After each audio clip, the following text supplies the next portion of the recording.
quer entender como o cérebro e o comportamento humano estão diretamente ligados de acordo com a neurobiologia? Então fica ligado nessa palestra gratuita. E hoje a palestra é com a psicóloga hospitalar e neuropsicóloga Luciana Freitas. Nós vamos mergulhar no conhecimento sobre o funcionamento cognitivo e como ele é crucial para que o psicólogo entenda como trabalhar e melhorar o desenvolvimento do paciente. Você está pronto aí para navegar pelo cérebro humano e desvendar os seus mistérios? Então inscreva-se agora no nosso canal, ative as notificações e vamos juntos melhorar a vida de milhares de pacientes.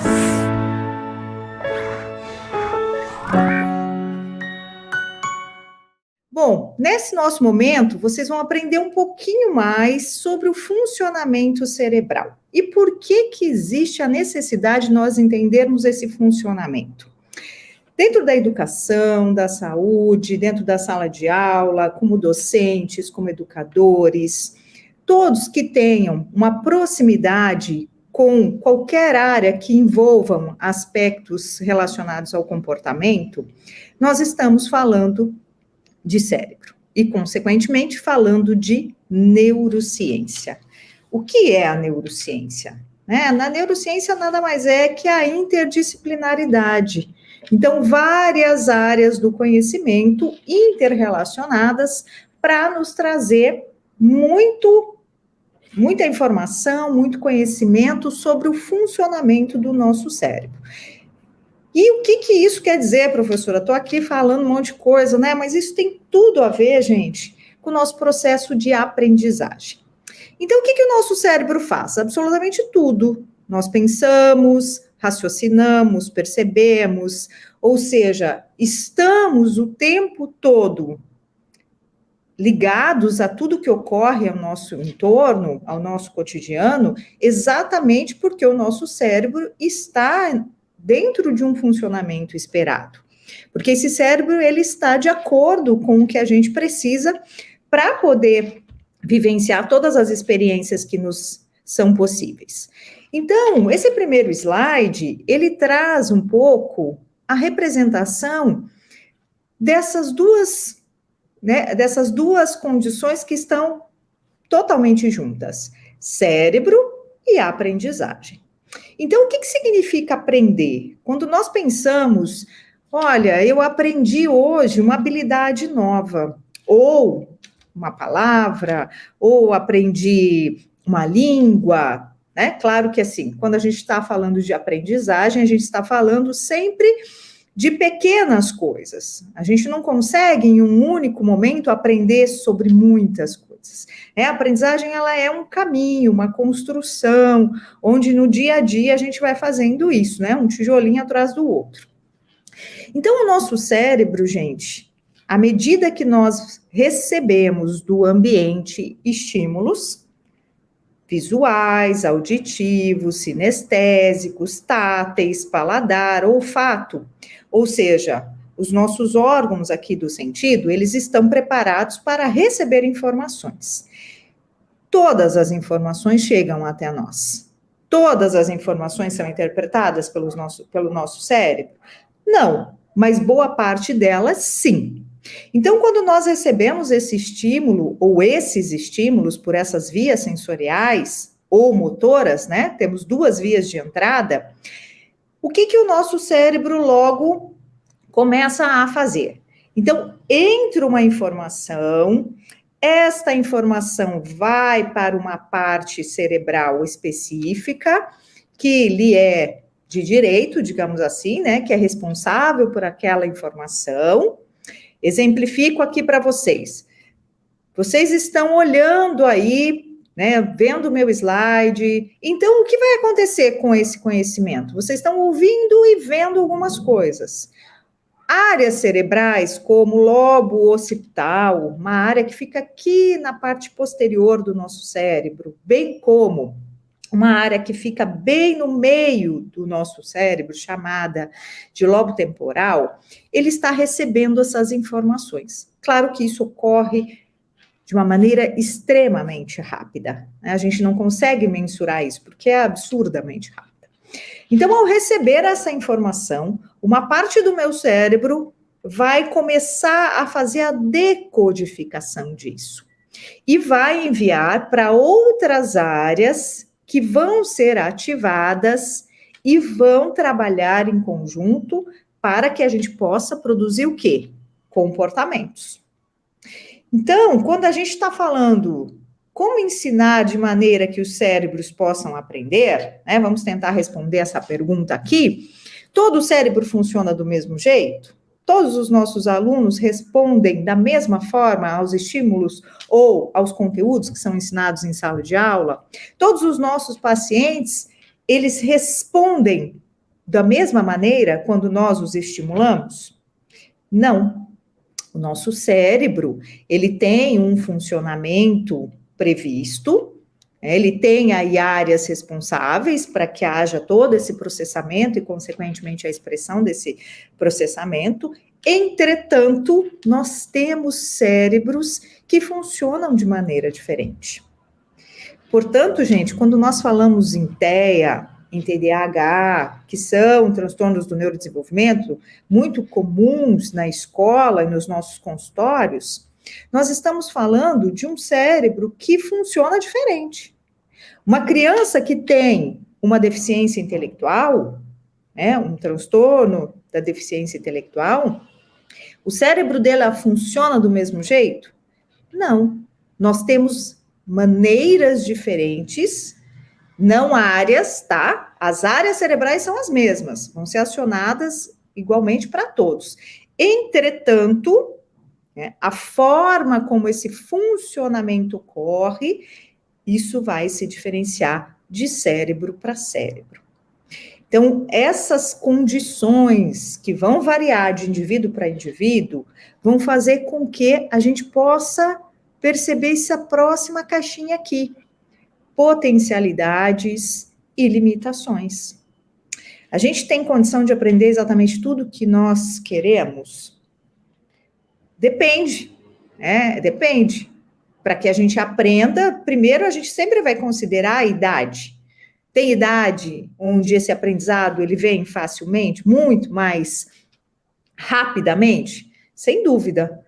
E quando a gente fala de idade, a gente já pode pensar que crianças até 5 anos têm uma condição de aprendizado muito maior do que um adulto, tendo em vista que a gente tem o que se chama aqui de exuberância sináptica. O que é isso, né? Nossos neurônios estão ali pulsando, né? Pulsando fortemente para fazer novas conexões e, consequentemente, nós aprendermos nossas novas habilidades.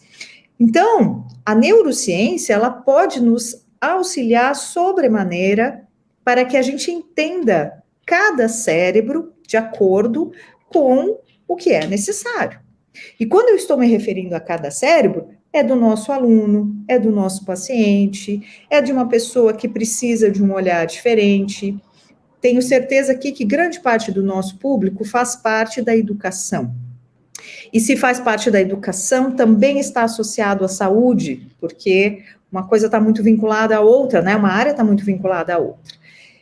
E a saúde e a educação, principalmente, né, os nossos educadores, nós sabemos da necessidade que temos de olhar para os nossos alunos e compreendê-los como um todo. Compreender aquele comportamento atípico, compreender diferenças que aquele cérebro apresenta em consideração a outros. Portanto, gente, a neurociência, ela está aqui a nosso favor, nos trazendo essas informações, né, por meio de cursos, especializações e uma infinidade aqui de propostas para que a gente possa atender e entender melhor, né, para que a gente possa atender nosso público, mas entender melhor toda essa engrenagem, que é um belo de um concerto. Né? O cérebro ele funciona de uma maneira muito orquestrada, muito harmônica. Então, áreas vão se interligando, vão se ativando para que a gente possa, né, apresentar determinados comportamentos. Bom, gente, mas onde tudo isso começa? como é o início disso. Então, eu trouxe aqui a foto, né, a imagem de uma sinapse. E o que é uma sinapse? Vamos lá, pessoal da psicologia, primeiro semestre, primeiro ano da graduação, a gente tem uma disciplina chamada neuroanatomia, neurofisiologia, e que nos ensina exatamente sobre o funcionamento, ou melhor, o neurofuncionamento do cérebro. Então, tudo começa aqui, né? Tudo começa a partir deste encontro de duas células nervosas, duas células neuronais, dois neurônios, e quando esse encontro ocorre, quantas coisas acontecem nessa fenda aqui, que é um espaço mínimo, mas quantas trocas vão ocorrendo de um neurônio para o outro e fazendo com que as informações sejam levadas a várias partes do nosso cérebro. Então, gente, essa sinapse, né, ela ocorre de maneira química e elétrica. Então, ela vem aí recheada de substâncias químicas. É aqui, pessoal, que ocorre uma situação aqui vivenciada o tempo todo por nós, que é a liberação de neurotransmissores, que são neurosubstâncias, que vão fazer com que a gente tenha disposição, com que a gente sinta prazer, com que a gente sinta motivação, energia para levar o nosso dia, certo? Então, esses neurotransmissores, e aí creio que a gente já pode fazer uma associação aqui muito importante, né? TDAH, opa, falou de neurotransmissor, a gente logo lembra do transtorno do déficit de atenção e hiperatividade. Por quê? Porque a gente tem ali o sistema dopaminérgico, o sistema serotoninérgico, que são sistemas literais. Por que sistemas? Porque eles vão dependente, né? Eles vão necessitando de várias estruturas cerebrais para que ele seja disseminado no nosso cérebro, para que ele, né, esteja ali liberado. Então, esse sistema dopaminérgico, serotoninérgico, é afetado pelo transtorno de déficit de atenção e hiperatividade. Consequentemente, eu estou falando aqui para vocês de uma alteração neuroquímica, né? Já estou falando disso. E se eu tenho um paciente que tem TDAH ou um aluno em sala de aula que tem o TDAH, qual é a importância de eu saber qual é a origem? Como isso ocorre no cérebro do meu aluno? Por que isso é importante entender? Para que eu possa auxiliá-lo da melhor forma. Para que eu possa, principalmente, observá-lo e oferecer aquilo que lhe cabe, que ele consegue lidar. Então, gente, quando todo esse sistema é afetado, no caso desses transtornos, nós temos um cérebro que funciona diferente.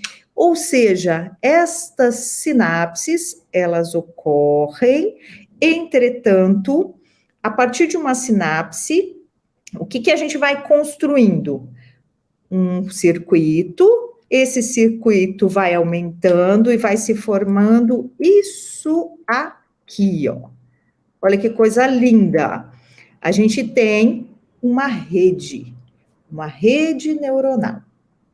O que é essa rede neuronal? À medida que vamos estimulando para que novas conexões ocorram, essa rede vai se ampliando e criando ali um caminho onde, cada vez que eu acionar determinados neurônios, essa rede, consequentemente, também é acionada. E o comportamento expresso. E o comportamento aqui eu posso dizer que são vários. Podem ser a percepção, a atenção, a memória, o raciocínio, a linguagem, né, maravilhosa, que nos faz aqui nos apropriar do mundo. Então, todas essas construções aqui, partindo de uma sinapse para várias sinapses e, consequentemente, a criação de redes neuronais, isso vai me trazer a condição de aprendizagem. Então, vamos voltar aqui um pouquinho, né? Tudo começa neste encontro, né, nessa química aí, nessa troca que vai ocorrendo a partir de sinalizações elétricas e vai fazendo com que haja todo um caminho percorrido. E eu trouxe aqui um neurônio para que a gente também entenda algo muito importante. Vocês estão vendo que essa estrutura, ela tem esses cabinhos aqui, que são chamados de dendritos, e aqui, finalizando, ela continua apresentando também essas ramificações. Por quê? Porque são tanto esses dendritos que ficam no início do neurônio, quanto os que ficam no final, que vão fazer com que haja conexões, com que haja ativações de áreas específicas do nosso cérebro. Uma coisa importante de falar e que talvez seja uma curiosidade para vocês. O nosso neurônio, gente, ele é composto por uma bainha de gordura, que é um isolante elétrico que facilita a transmissão deste impulso, né, que faz com que haja, então, a possibilidade de transmitir uma informação de um neurônio para o outro. Essa bainha de mielina, ela não é, quando a gente não nasce com todos os nossos neurônios mielinizados. A gente vai adquirindo esse processo de mielinização. E o que isso quer dizer na prática? É quando nós vamos melhorando habilidades. É quando nós vamos conseguindo fazer com que haja melhor, né, de uma melhor forma essa transmissão. Então, essa bainha, ela vem encapando uma parte do neurônio para facilitar essa transmissão das informações. Partes do nosso cérebro são povoadas por neurônios, por uma parte aqui, né, nuclear do nosso neurônio. Enquanto outra parte, chamada substância branca, e ela é exatamente chamada de substância branca, por conta desta bainha, que é pura gordura. A gordura é que cor? Esbranquiçada. Então, a nossa substância branca, que nós temos aqui no nosso cérebro, e que é onde ocorre toda a transmissão, a comunicação neuronal, tem tudo a ver com essa bainha de mielina. Temos algumas doenças neurológicas que podem ocorrer a partir do desfazer dessa bainha, né? É essa parte do neurônio, por exemplo, na esclerose lateral amniotrófica, que chamamos de ela ataca exatamente, né, essa área do neurônio, e essa bainha vai se desfazendo e, consequentemente, vai havendo o quê? A dificuldade de comunicação entre os neurônios, que vão fazendo com que o paciente vá perdendo funções, vai havendo uma degeneração cerebral. Bom, então, aqui, pessoal, voltando, né? Vamos lá. Neurônio, outro neurônio, se conectaram, liberaram substâncias químicas, fizeram ali uma troca elétrica de impulsos. A informação está ali no cérebro. O que é essa imagem? Primeiro, chamo a atenção de vocês para a cor. Vocês estão vendo que há essa vivacidade, há com um acender de luzes aqui no nosso cérebro. Por quê? Porque nós temos toda uma parte elétrica, né? Elétrica mesmo. Os nossos impulsos são elétricos e químicos. As sinapses são elétricas e químicas. E esses impulsos, então aqui, a gente está mostrando a consolidação. E o que é isso? Vou trazer um exemplo bem prático. Vocês estão aqui ouvindo, talvez para alguns de vocês isso seja bastante novo, outros vão recordar já do tempo da graduação, alguns podem ter feito um curso recentemente, mas nesse momento em que nós estamos ouvindo algo que ainda não está tão apropriado para nós, não está consolidado, o que o nosso cérebro vai fazer depois que nós formos dormir? Porque isso ocorre durante o sono. E aqui uma ressalva, um parênteses. Por isso a importância de dormir bem. Quem não dorme bem e reclama de memória, está aqui a explicação. Então, o que que ocorre? É durante o sono que vai havendo toda uma faxina de toxinas que estão ali no nosso cérebro, que são trazidas pela nossa respiração, pela nossa alimentação, e tudo isso vai percorrendo o nosso corpo, bem como todos os nossos órgãos.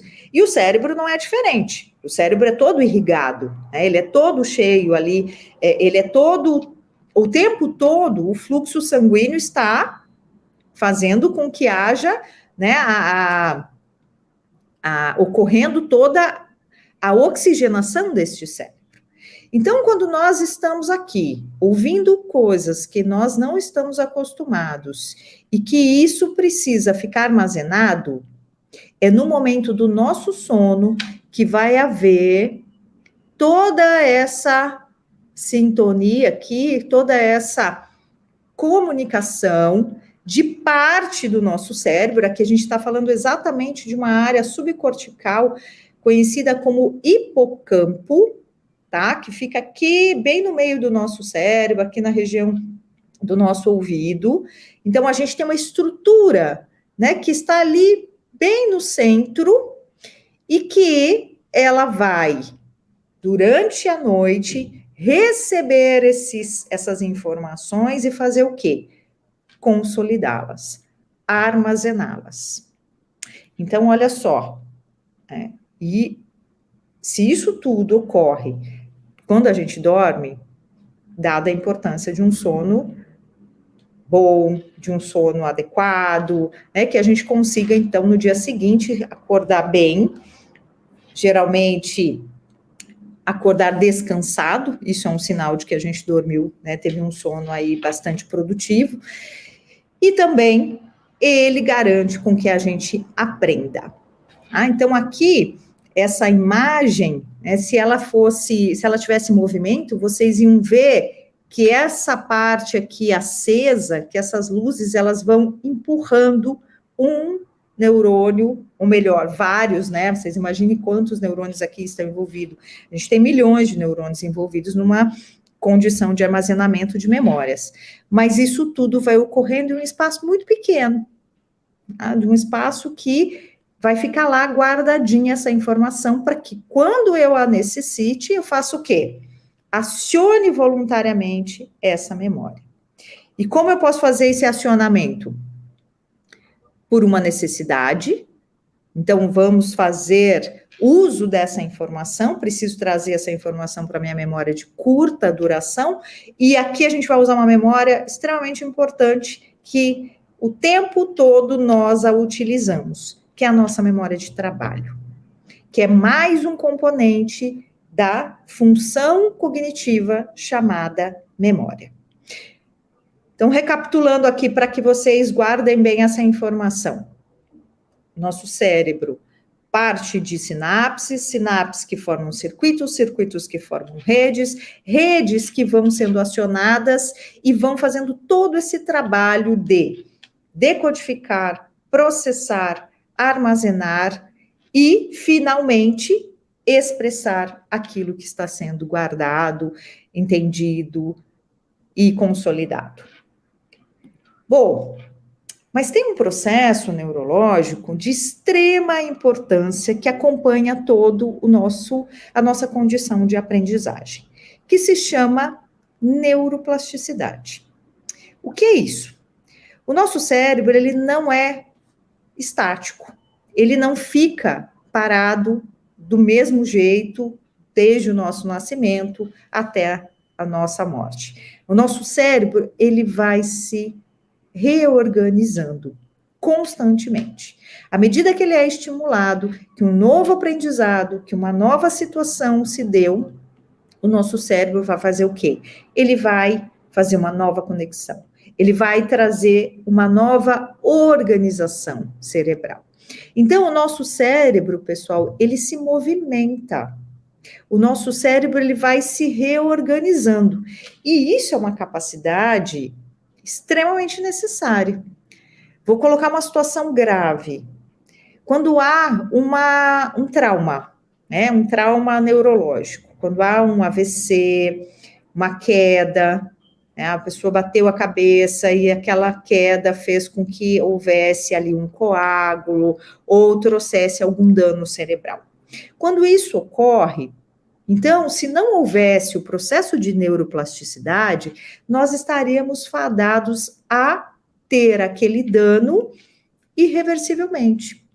Não voltaríamos a nos reabilitar e ter essa função novamente funcionando.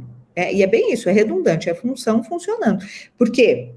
Se houve um trauma, supostamente, no nosso hemisfério esquerdo, que ele é todo voltado para a nossa linguagem, dependendo da área afetada, eu vou ter o quê?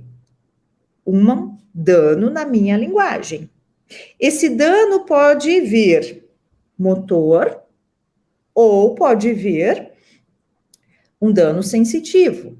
Então, eu posso ter perda de movimentos, eu posso ter perda de compreensão da linguagem, eu posso ter perda da parte motora, da fala, sendo que todo o meu aparelho fonoarticulatório, língua, cordas vocais esteja intacto. Por quê? Porque a parte motora também é regulada pelo nosso cérebro. Nós temos uma região aqui no nosso lobo frontal que se chama córtex pré-motor, que qualquer movimento que nós façamos, essa parte do nosso cérebro é acionada. Para quê? Para que a gente tenha um funcionamento. Então, voltando aqui ao exemplo, se ocorre um dano cerebral e não houvesse o processo de neuroplasticidade, teríamos uma gravidade contínua.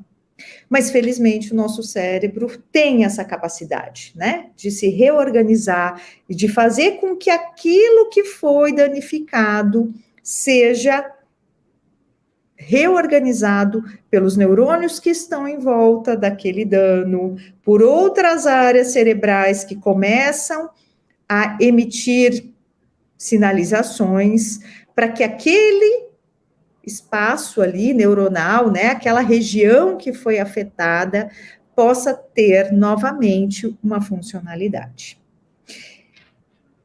Isso não faz muito tempo que foi descoberto. A neuroplasticidade, ela foi descoberta pós década do cérebro, 1990, que começou a se entender sobre essa possibilidade, né? Então, que o cérebro pode fazer com que a gente se restabeleça em danos que ocorram ali no nosso, né, em qualquer parte. Claro que o dano cerebral, ele também tem uma gravidade. Por exemplo, se eu perdi parte da minha massa encefálica, como ocorre, existem situações tão graves que parte ali é removida, o que vai acontecer? Eu vou ter uma sequela? Sem dúvida. A neuroplasticidade vai auxiliar para que essa sequela diminua e eu tenha essa reorganização? Sim. E antes, pessoal, o que ocorria? Achava-se que o cérebro, à medida que nós envelhecemos, ele também ia ficando incapacitado de aprender. A realidade vem nos mostrar o contrário. Temos alunos da terceira idade ingressando em cursos de graduação e aprendendo. E hoje sabe-se que é o contrário. A gente aprende a vida toda. A gente tem a capacidade de aprender a vida inteira. As nossas células aqui neuronais, elas conseguem se comunicar e transmitir informações a vida toda. Felizmente, sorte nossa. Então, o cérebro não envelhece? Não, ele envelhece. A gente tem um declínio natural das funções, mas é um declínio, não quer dizer que que haja uma perda.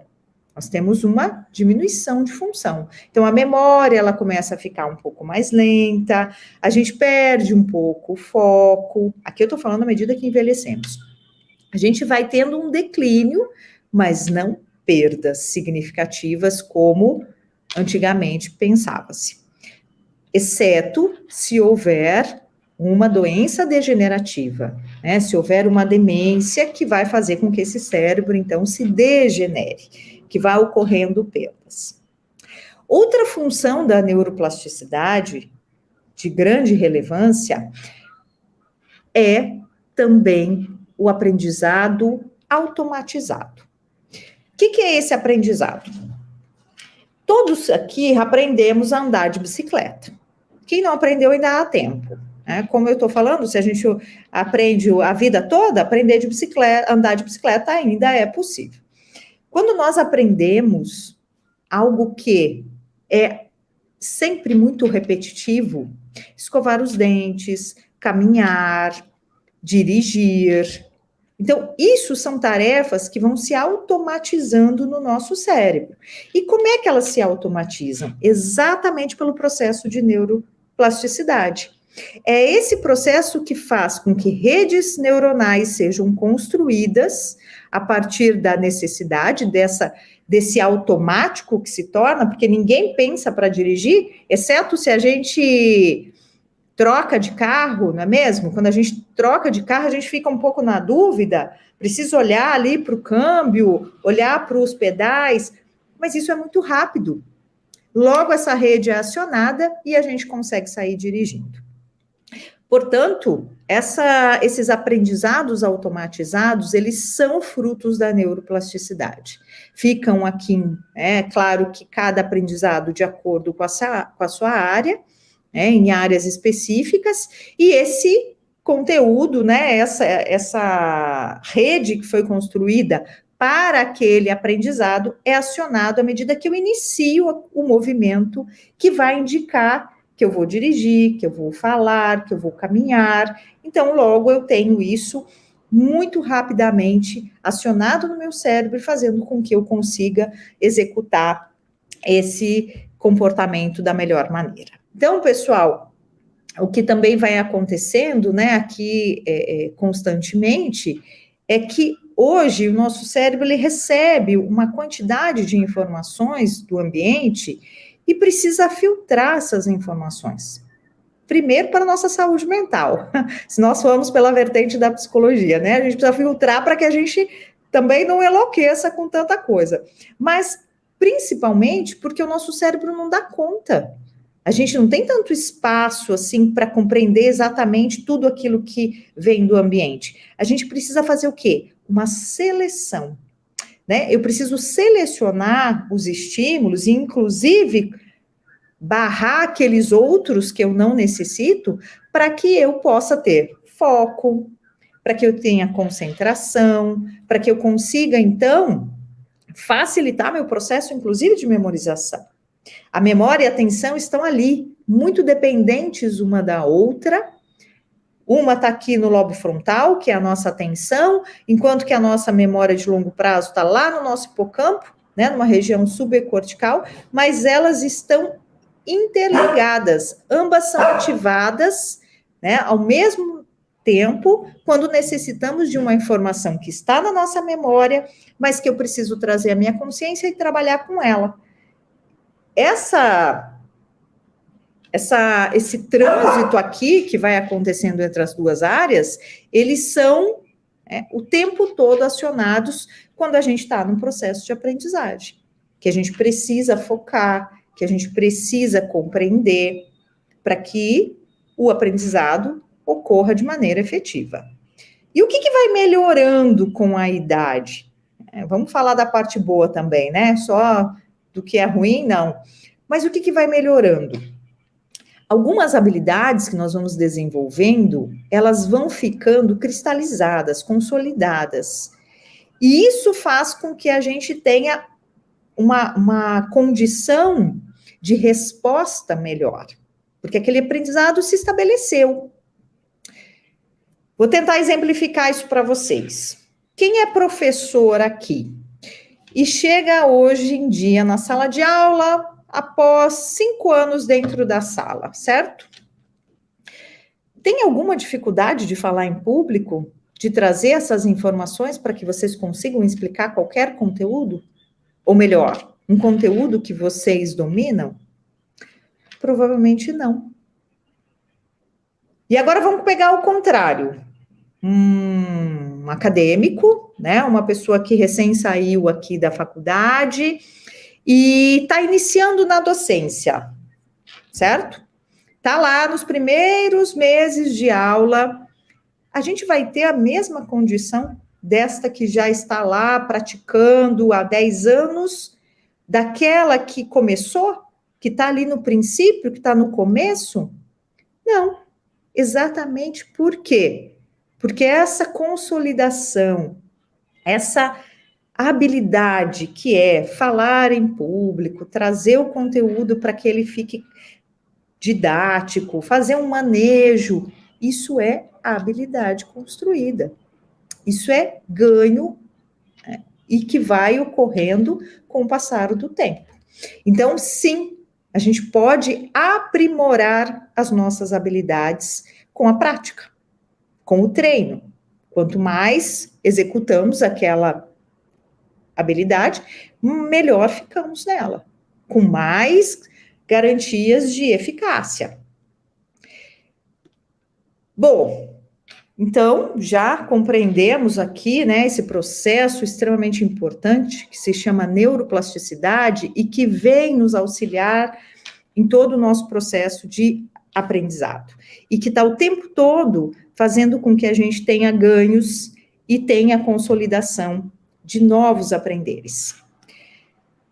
Falando um pouquinho do desenvolvimento cerebral. Então, eu falei, né, do neurônio, da rede, das áreas que são ativadas no nosso cérebro, mas o que está envolvido nisso tudo? Como é que esse cérebro ele se torna tão eficiente? Então, nós temos aqui fatores que vão contribuir para que esse desenvolvimento ocorra de maneira típica ou atípica. Então, nós temos a genética, que vai ter toda uma influência nesse desenvolvimento cerebral, a parte em que herdamos dos nossos pais. Nós temos o ambiente, então o estímulo recebido do ambiente é muito importante, extremamente importante. Ambientes com estímulos constantes, com enriquecimento de propostas, né? Aquele ambiente onde a criança tem muita possibilidade de brincar, de ler, né, que as pessoas leiam para ela, de acesso a livro, a brinquedos, a jogos, vai ser diferente de ambientes que são mais empobrecidos intelectualmente? Sem dúvida. E isso vai fazer com que esse desenvolvimento ocorra melhor, né? Que essas estimulações, ou seja, que essas conexões o tempo todo estejam ocorrendo. Nós precisamos também, gente, entender que existe todo um período de sensibilidade. O que isso se traduz? Quando somos concebidos, né, tem todo um período ali de feto para embrião, e o que ocorre? Nós temos um tubo, nós descendemos de um tubo, literalmente, né, a gente é um tubo, lá nos primórdios da nossa existência, esse tubo, chamado tubo neural, é quem vai formar todo o nosso sistema nervoso central e periférico. O que é o sistema nervoso periférico? Toda a parte da nossa coluna, né, cervical, da nossa medula espinhal, que faz com que a gente se mantenha ereto, com que a gente consiga fazer movimentos. Então, esse tubo que é formado a partir do nosso né, que somos ali, nos tornamos um feto e logo nos tornaremos um embrião, isso vai nos primeiros meses, então até o 3º mês de gestação, este cérebro está se formando. Portanto, é um período de grande sensibilidade. É onde nós podemos ter algo que não ocorra da maneira como deveria. A gente pode ter um problema ali vindo da mãe, uma situação genética. Então, aqui é um período de muita suscetibilidade, né? Muita vulnerabilidade. Então, esses 3 primeiros meses, inclusive, é quando as orientações são bastante intensas. Não pode beber, não pode, né, a alimentação tem que ser mais rigorosa, tem que tomar ácido fólico e assim por diante. Quem já ficou grávido sabe muito bem disso. Então, esse período, ele vai ser crucial para o desenvolvimento cerebral, para o que virá a seguir. Outra situação que vai envolver, né? Aqui, no começo aí dessa formação cerebral, a gente tem o quê? Neurônios que começam a ser produzidos. E também já se iniciam algumas sinapses, né? Ali nesse início. Depois essas sinapses vão se ampliando e vão, né, trazendo aí toda uma formação de córtex, e esse córtex que é ali a nossa massa cinzenta, que é a área do nosso cérebro onde ocorre tudo isso que eu estou falando, né, todas essas conexões, claro, que auxiliados pela nossa substância branca, que vai fazer o trânsito dos nossos neurônios, que vai fazer com que haja, então, a interligação dessas áreas. E, já falei, né, então, o nosso sistema nervoso e o nosso sistema periférico. Esse é um período do desenvolvimento onde muita coisa pode acontecer. A gente sabe que, inclusive, transtornos, né, que podem ser depois expressos na vida já pós-útero, estão relacionados a esse período do desenvolvimento, né, nesses primeiros meses aí.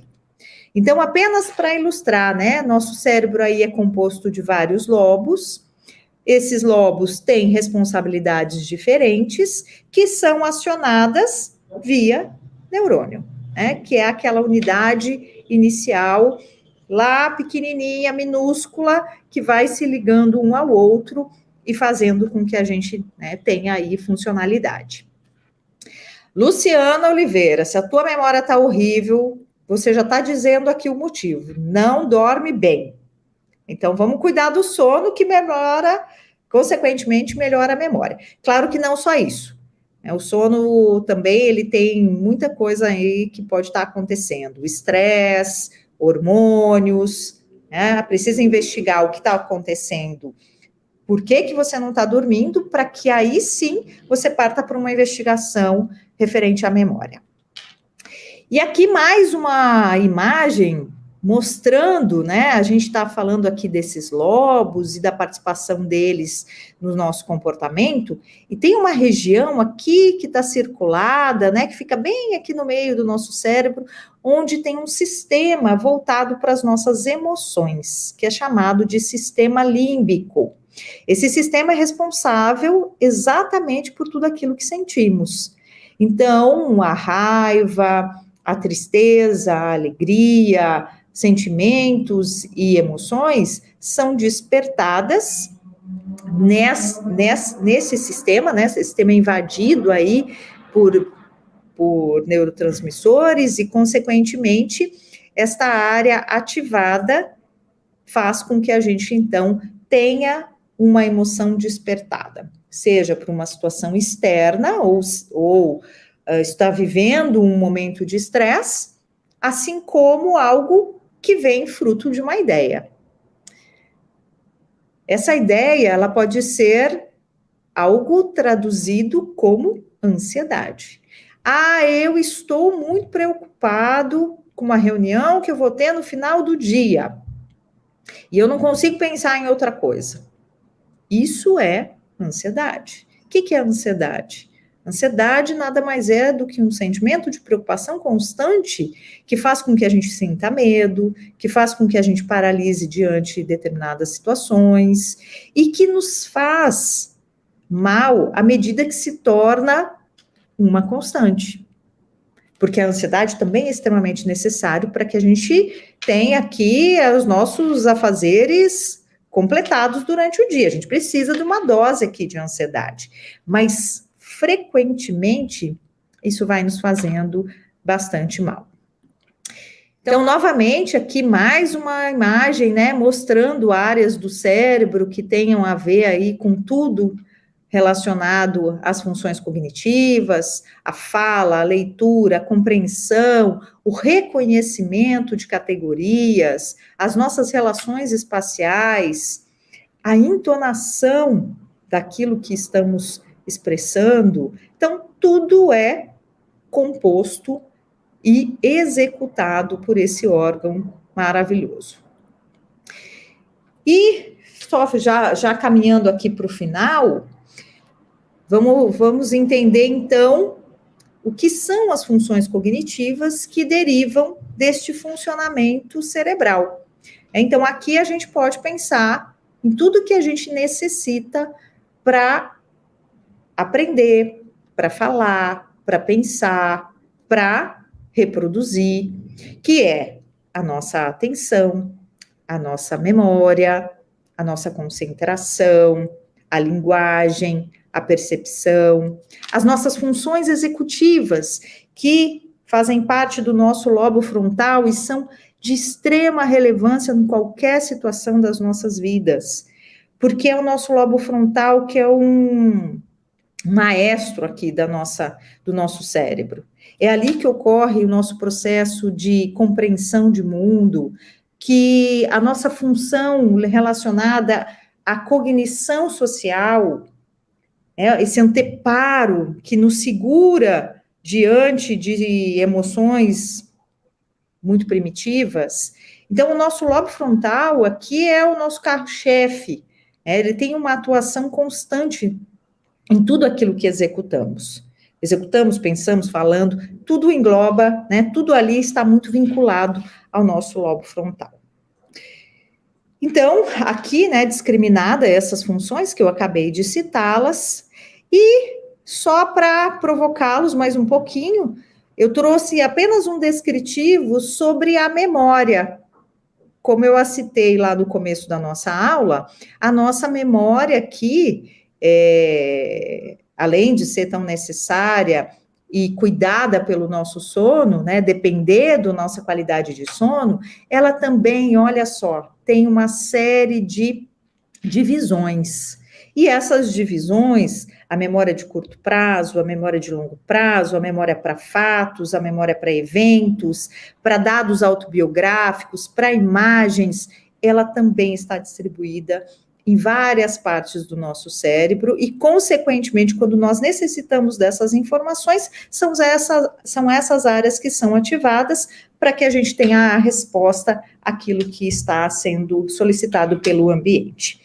E mais uma imagem, mostrando aqui num cérebro vivo, estas áreas cerebrais recobertas aqui pelas nossas meninges, que são grandes protetoras, entre o nosso cérebro e a nossa calota craniana, e, esse órgão que tem um volume, que ganha espessura com o desenvolvimento, que pode ser aprimorado, que pode ser estimulado, e que, consequentemente, faz com que a gente tenha aí muita qualidade de vida. Bom, finalizo aqui a minha fala novamente citando os lobos frontais. E por que lobos? Porque a gente tem do lado direito e esquerdo, e o quanto ele está envolvido com todo o nosso processo de aprendizagem, Então, o raciocínio abstrato, o nosso raciocínio sociocognitivo, a empatia, a nossa autoconsciência, consequentemente, o autocontrole diante de situações, atos, emoções e tudo aquilo que vai nos exigindo a nossa existência.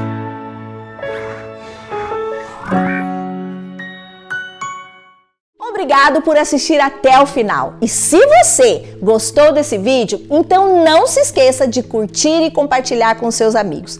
Isso ajuda muito a gente a disseminar o conhecimento para muito mais pessoas. E se ficou alguma dúvida ou sugestão, pode deixar aqui embaixo nos comentários que teremos o maior prazer em responder. Eu adoro quando vocês contam as histórias de vocês em sala de aula, porque isso enriquece muito a discussão. E aqui na Rema, o conhecimento não tem fim. Quer saber mais? Clique aqui no vídeo que está aparecendo na sua tela para aprender ainda mais. Até a próxima!